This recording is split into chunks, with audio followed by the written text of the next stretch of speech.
Coucou, j'espère que vous allez bien. On est le mardi 25 avril et j'ouvre un nouveau vlog. Alors, je vais déjà commencer par vous parler de ma dernière lecture que j'ai terminée hier, qui n'est autre que Hurlement de Alexis Leipzger chez Michel Lafon. Alors, comme vous le saviez, je vous en avais déjà parlé. Le mois dernier, j'avais lu, j'essaye de trouver le livre, j'avais lu Les Poupées. Donc qui est le, entre guillemets, le premier opus de Hurlement, sachant qu'on y retrouve donc dans les deux tomes, on y retrouve le duo d'enquêteurs, donc Venturi et Montalbert, alias le cowboy et Montalo. Donc moi c'est un duo que j'ai adoré dans le premier volet. Et les retrouver là, bah, c'était absolument génial. Alors la quatrième couverture est très très light, hein, voilà. Donc en fait, pour vous expliquer un petit peu, donc il y a 5 femmes qui ont été kidnappées. Une femme est retrouvée dans un état absolument abject et inimaginable. Voilà, par contre je vous préviens, il y a quand même des passages qui sont très très hard, enfin voilà, qui donnent un peu envie de vomir quoi, hein, voilà, on va être clair. Et c'est un contre-la-montre en fait, vraiment, parce que il faut retrouver absolument toutes ces femmes qui ont été kidnappées. Voilà, on sait pas où elles sont, on ne sait pas si elles sont vivantes ou pas.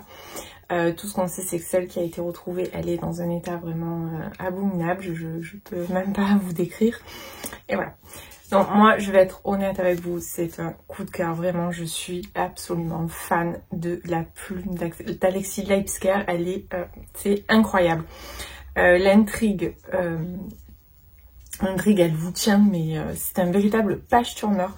On commence et puis les chapitres sont très courts, ils s'enchaînent à une vitesse folle. On n'a pas envie d'arrêter une fois qu'on a commencé. Moi j'ai lu les 3/4 dimanche soir.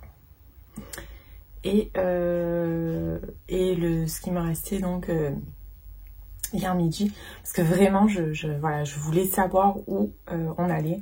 Moi je vous rassure, j'ai pas du tout trouvé. J'étais très très loin. Encore une fois, bon j'avoue j'ai pas trop non plus forcé parce que je sais que dans tous les cas j'allais me planter. Donc voilà. Moi vraiment je pense que si vous connaissez pas Alexis Leipzger, il faut vraiment le découvrir. Et en ce qui concerne celui-ci, je vous conseille vraiment de lire Les Poupées avant. Alors attention, c'est une enquête différente, ça ce n'est pas du tout la même enquête, mais vous avez des petits détails, notamment sur le duo d'enquêteurs, voilà, si vous lisez pas le tome précédent, je trouve que c'est vraiment dommage, vous passez à côté de quelque chose.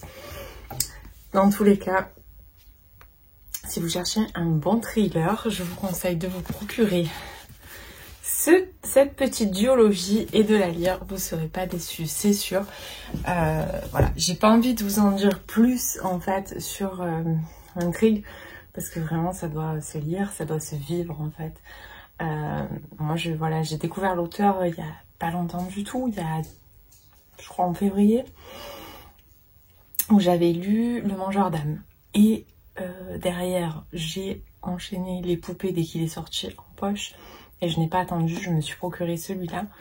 Il me reste Et avec votre esprit qui est son premier roman qu'il faut que je me procure parce que je n'y ai pas encore.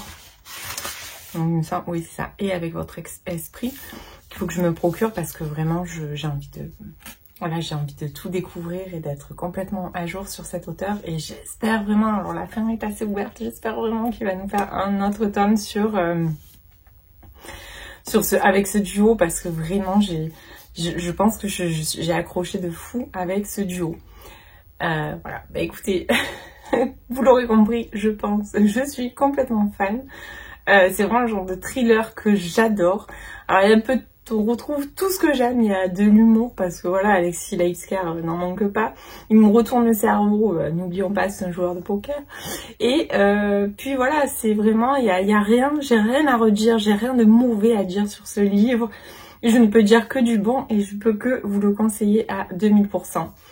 Donc voilà, si ça vous tente, allez-y, foncez, et cette couverture, on en parle, je vais essayer de vous l'approcher pour que vous la voyez un peu mieux, elle est vraiment...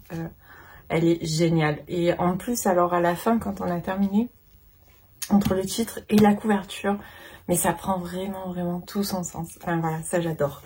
Voilà, donc voilà, c'était ma petite, mon petit update concernant cette super lecture. Ensuite, je voulais vous parler de la Villa des damnés d'Emma Bresnik. Alors, je ne l'ai pas encore lu, mais il sort... Enfin, je l'ai commencé. J'ai commencé un premier chapitre, mais il sort aujourd'hui. Donc, c'est pour ça que je voulais absolument vous en parler dans ce vlog, parce que quand vous l'aurez, du coup, il sera déjà sorti. Donc, bah écoutez... Donc, moi, je suis partenaire donc avec les éditions de Démurge, donc je l'ai reçu un petit peu avant et je dois rendre ma chronique début mai puisqu'on avait un petit calendrier. Donc, c'est La Ville des damnés. Donc, c'est aux éditions de Démurge. Emma Bresnik est à la fois auteure et éditeur. Elle fait un travail de dingue au niveau de... Vraiment, je trouve que le travail éditorial est... Voilà, c'est vraiment un super travail. Donc, elle a une plume aussi qui est très travaillée. Excusez-moi, je vous reprends, je sais plus où je me suis arrêtée. Donc, voilà, du coup, c'est... niveau historique, en général, il y a beaucoup de recherches. Donc, elle mérite d'être découverte parce que c'est pas toujours facile quand on est une petite maison d'édition. Je crois que c'est sa 3e parution. Donc, voilà, regardez cette couverture comme elle est belle. Et je vous en reparle très vite pour une fois que j'aurai avancé. Ensuite, j'ai commencé Ce qu'il reste de nous d'Erika Boyer. Alors, je vous avais lu la 4e couverture la semaine dernière. Et j'avoue que j'avais pas vraiment réalisé. Mais au bout de quelques chapitres, j'ai très vite compris qu'en fait, on parle de polyamour. Voilà. Donc, en toute honnêteté, je suis ouverte d'esprit, hein, c'est pas le problème. Mais là, j'avoue, c'est un peu beaucoup pour moi. Donc, bon, je vais le continuer, parce que de toute façon, c'est un livre que j'ai reçu. En plus, que c'était moi qui avais choisi, puisque j'ai choisi dans la liste. Donc, je vais aller jusqu'au bout sans aucun doute. De toute façon, la plume, voilà, est pas désagréable, tout ça. Mais j'avoue que les sujets abordés... sont pas forcément au top de moi. En plus, j'ai appris qu'il faisait partie d'une série, j'avais pas vu, je pense que j'étais bourrée le jour où j'ai lu la liste. Bon, enfin, c'est pas très grave. Donc, en gros, on va suivre Jules et Niki. Donc, Jules est issu d'une famille, c'est pas vraiment une famille, oui, c'est une famille gitane. Donc, il prend la décision un petit peu de quitter le camp et de se mettre et de prendre du recul par rapport en fait par rapport à sa famille. On sent qu'il s'est passé des trucs, mais comme j'ai loupé évidemment, voilà, je sais pas exactement ce qui s'est passé. Voilà. Et Niki, elle aussi, a l'air d'avoir un cursus familial assez compliqué. Donc ça, j'aime bien par contre, parce que voilà, je trouve que d'axer sur la famille comme ça et de montrer en fait les difficultés qu'on peut retrouver, c'est assez intéressant. Et donc en fait ils sont polyamoureux, enfin elle est polyamoureuse et lui est libertin. Donc il s'autorise à aller avec d'autres partenaires féminins ou masculins, et pareil pour Niki. Voilà, donc bah écoutez, je vais avancer. Pour l'instant j'ai lu à peu près un quart. Ouais, c'est ça, j'ai lu 150 pages, il y en a 550, donc ça fait même pas un quart. Voilà, donc j'ai lu 1/5 à peu près du livre, et je vous en reparle très vite. Alors, j'avoue, comme je vous ai dit, c'est un petit peu compliqué quand même pour moi le sujet abordé, j'avais pas fait attention, et c'est vrai que maintenant en relisant le résumé, je me dis mais oui, tu étais aveugle le jour où tu as lu la 4e couverture. Mais en fait, ça m'a inspiré, le titre m'a inspiré, la couverture m'avait inspiré, donc je me suis dit allez, on y va. Bon, bah écoutez, c'est pas grave, hein, ça me fait une découverte, c'est toujours bien de, entre guillemets, de s'ouvrir. Donc sachez qu'il est déjà disponible chez Hugo Poche. Il est disponible depuis le 12 avril, donc si ça vous tente et que vous avez envie de le découvrir, n'hésitez pas à y aller. Ensuite, autre petite parenthèse. Alors, j'ai vu passer sur de nombreux comptes Booksta Les loups du millénaire de Saphir Englard, donc paru chez Hugo Roman dans la catégorie Romantaisie. Alors, je ne sais pas si vous l'avez vu passer. Alors moi, il me faisait très envie. Alors la couverture et on va dire le synopsis me donnait très envie de découvrir parce que pour une fois, voilà, on partait sur une romance un peu fantasy avec des loups-garous, avec tout ça. Donc ça m'inspirait. En toute honnêteté, je crois que j'ai lu 3 chapitres. Ouais, il me semble que c'est ça. J'ai dû lire 3 chapitres hier après-midi et je l'ai fermé. Voilà. Donc 3 chapitres où je pense qu'il y a du sexe à peu près à tous les paragraphes. Alors attention, c'est pas le problème parce que je ne suis pas du tout buggée sur ça et ça me gêne pas. Mais là, alors je continuerai parce qu'il y a sûrement une intrigue un peu plus loin, ça ne peut pas être que ça. Mais là, j'avoue que c'était vraiment très lourd. C'est rare, hein, mais là aujourd'hui j'ai l'impression d'être la mauvaise fille de Bousta, mais voilà, je peux comprendre qu'il y ait du sexe dans une romance fantasy, c'est la base, quoi, je veux dire, c'est logique. Mais là, vraiment, je vous assure, le début, il parle que de ça. Il n'y a même pas de mise en place particulière, non, on parle de sexe. Donc voilà, moi c'est mon petit coup de gueule aujourd'hui. Ouais. Pourtant je suis pas de mauvaise humeur, hein, je me suis pas levée du mauvais pied, mais là j'avoue que ça faisait vraiment trop. Du coup bon, je me suis arrêtée, je l'ai reposé, peut-être je le reprendrai.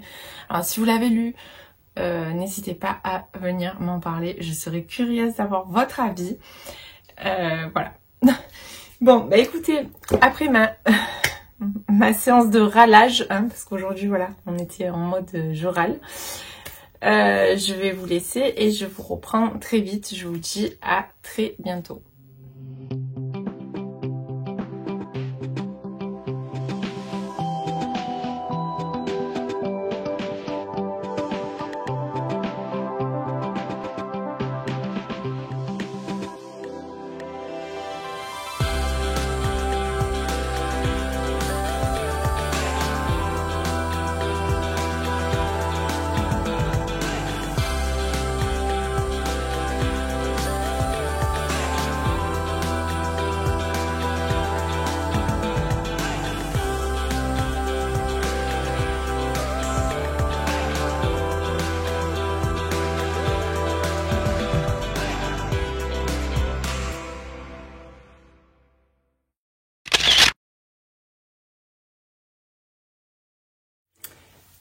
Et coucou, je vous reprends, on est vendredi 28 avril. Alors je vous ai pas beaucoup pris cette semaine. Alors pour plein de raisons, la première c'est que j'ai pas eu trop de temps, j'ai même pas eu beaucoup de temps pour lire. J'avais laissé pas mal de lectures de côté que j'ai toujours pas repris parce que voilà, j'y arrive pas, c'est pas le bon moment, c'est pas ce que j'ai envie de lire en ce moment. Donc j'ai commencé, je crois mardi soir, The Love Hypothesis de Ali Hazelwood. Mais je vais d'abord vous montrer les réceptions que j'ai fait parce que c'était pour ça à la base. Donc voilà, j'avais 2 enveloppes dans la boîte. Alors, oups, on va ouvrir ça. Alors, Petit mystère en campagne de Juliette Sache qui est paru chez les éditions Erol. Donc c'est un livre, les éditions Erol me l'avaient proposé et je ne l'avais jamais reçu, donc j'avais quand même envoyé un petit message pour dire que, à mon avis, ça s'était perdu. Et effectivement, je pense que ça avait dû se perdre. Donc voilà, il est déjà sorti depuis le 6 avril, donc ça fait presque un mois. Je vais essayer de le lire rapidement et déjà, je vais commencer par vous lire la 4e de couverture. Alors, après un divorce et la faillite de son agence de détective, Marion retourne vivre à Crozon, son village natal auvergnat. Mais entre la mauvaise humeur et sa fille Lola et les retrouvailles avec son ancien amour de jeunesse, ce nouveau départ est difficile. L'adolescente vit mal ce parachutage en province et a l'art de le faire savoir. Respirer, répondre avec humour et philosophie, ne pas oublier sa fille à la station-service, Marion maîtrise. Le pire reste à venir lorsque Lola devient la principale suspecte d'une série de cambriolages. Marion ressort alors ses caméras espions et mène sa propre enquête pour tenter d'innocenter sa fille. De mémoire, de Crouzonnet, on n'a jamais vu ça. Donc voilà, ça a l'air assez sympa quand j'avais lu le... Donc quand j'avais reçu ce livre en proposition, j'avais trouvé La quatrième de couverture me tentait pas mal, ça fait un petit cosy mystery à la campagne, tout ce qu'on aime. Et n'empêche, je vous montre quand même, je vous approche un peu. La couverture, elle est vraiment très très belle. Donc je pense que je vais essayer de le lire sous peu, puisqu'il est déjà sorti depuis un mois. Donc voilà. Donc ça, c'était la première. J'ai une enveloppe. Donc ça me vient de... Ben, je ne sais pas. Voilà, on va ouvrir, ce sera la surprise. Et puis ça ne s'ouvre pas. Voilà, voilà. Hop. Voilà, ça va, elle s'envolera pas. Alors, désolée. Ça prend plus de temps que prévu. Alors, d'accord, donc ça me vient de chez Robert Laffont, Québec. Ah, c'est Masse Critique, c'est Babello. Tous nos étés de Carlet Fortune. Donc, Michel Laffont, Québec. Alors, 6 étés pour s'aimer, un instant pour se perdre, 2 jours pour se donner une seconde chance. On dit qu'il est impossible de défaire ce qui a été fait. Pour Perséphone Fraser, qui a commis la plus grande erreur de sa vie il y a 10 ans, cela semblait vrai. Depuis, elle a dit adieu aux étés lumineux au bord du lac de son enfance. Elle passe désormais tous ses étés dans son appartement en ville, sortant avec des amis et gardant tout le monde à distance respectable de son cœur. Jusqu'au jour où elle reçoit un appel qui la renvoie à Barry Bells, dans l'orbite de Sam Florek, l'homme qu'elle n'arrive pas à oublier. Tous nos écoutés racontent, en alternant entre hier et aujourd'hui, comment Percy et Sam sont devenus inséparables, et même plus pour ensuite se séparer. Est-ce que leur attirance mutuelle pourra faire oublier les erreurs de Percy? Donc pareil, je vais essayer de le lire rapidement. Je ne sais même pas s'il est déjà sorti ou pas. Et puis je vous en reparle. En tout cas, la couverture est très sympa, j'aime beaucoup. Et voilà, le résumé me tentait pas mal aussi. Donc je vous en reparle très vite. Je voulais aussi vous faire un petit clin d'œil sur Wall Street en feu de Thomas Veillet, paru chez Talent Édition depuis le 26. Bon, je ne l'ai pas encore lu, mais voilà, sachez qu'il est disponible. C'est un thriller financier. Je voulais vous refaire un petit clin d'œil dessus. Pareil, il faut que je le lise rapidement. Mais voilà, en ce moment, c'est un petit peu compliqué niveau lecture.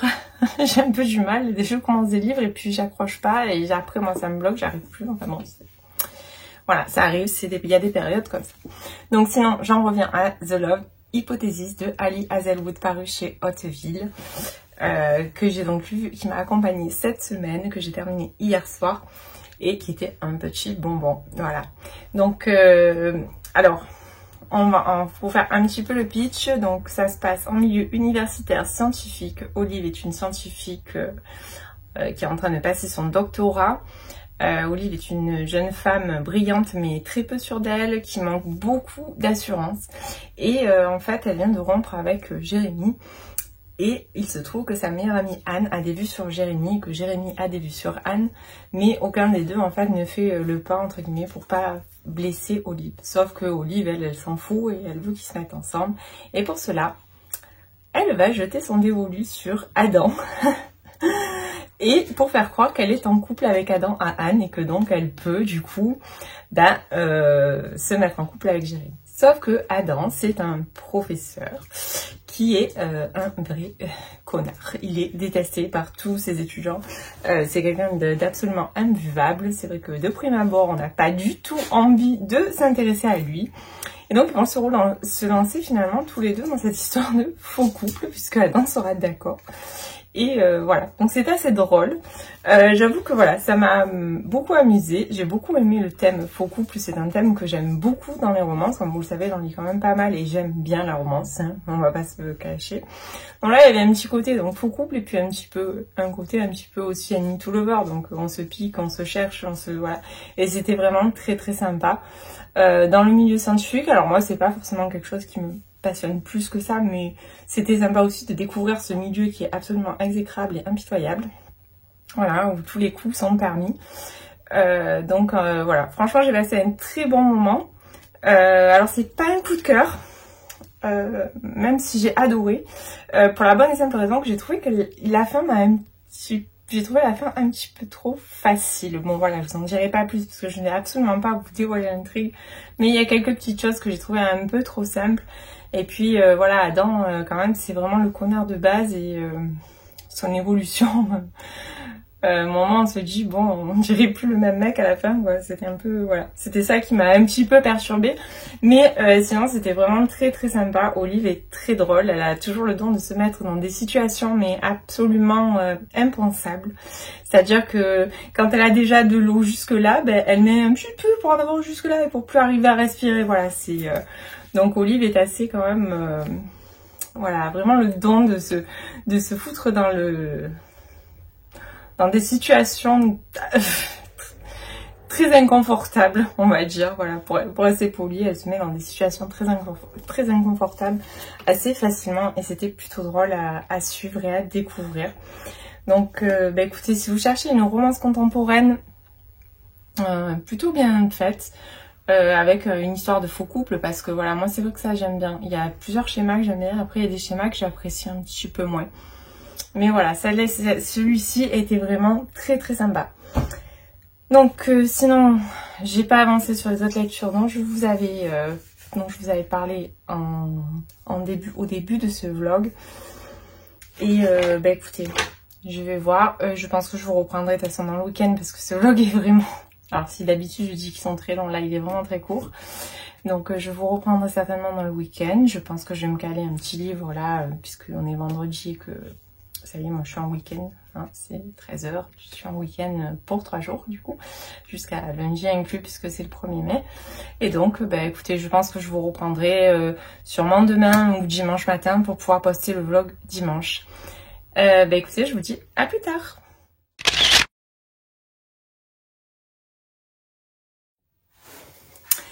Et coucou, je vous reprends, on est dimanche, donc mode détente. Voilà, je vous reprends parce que je voulais clôturer ce vlog et surtout vous parler du coup de ma dernière lecture pour clôturer.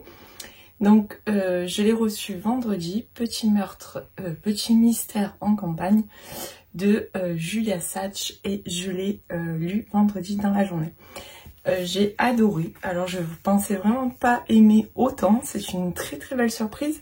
Donc je vous avais lu la 4e de couverture, donc en fait il se trouve que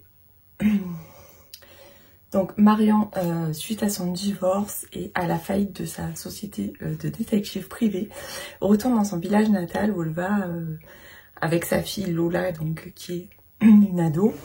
Elle décide de retourner vivre dans la maison de ses parents dont elle a hérité, dans un petit village en Auvergne. Donc voilà, donc Lola est pas ravie forcément parce que quand on est ado, quitter Paris pour aller dans un tout petit village en Auvergne, c'est pas vraiment ce à quoi on aspire. Mais donc elles partent s'installer toutes les deux. Lola va y retrouver son premier amour, donc Grégory, qui à l'heure actuelle tient le bar, le seul bar en fait dans le petit village où ils sont. Et il se trouve que une fois qu'elles ont aménagé, donc avec Lola c'est un petit peu compliqué. Donc pour tout vous dire en fait, je m'attendais à une cozy mystery au vu du titre, de la couverture et de la 4e du coup. Mais en fait c'est plus que ça, c'est bien plus qu'un cozy mystery parce qu'il y a effectivement une enquête mais elle ne prend pas, on va dire elle ne prend pas le dessus sur le reste. L'auteur aborde plutôt des thématiques comme la relation mère-fille, le fait de redémarrer une vie quelque part suite à un échec. Et il y a de la romance, il y a de tout en fait et j'ai trouvé ça vraiment génial. Donc on suit aussi Lola à travers un petit journal intime qu'elle écrit.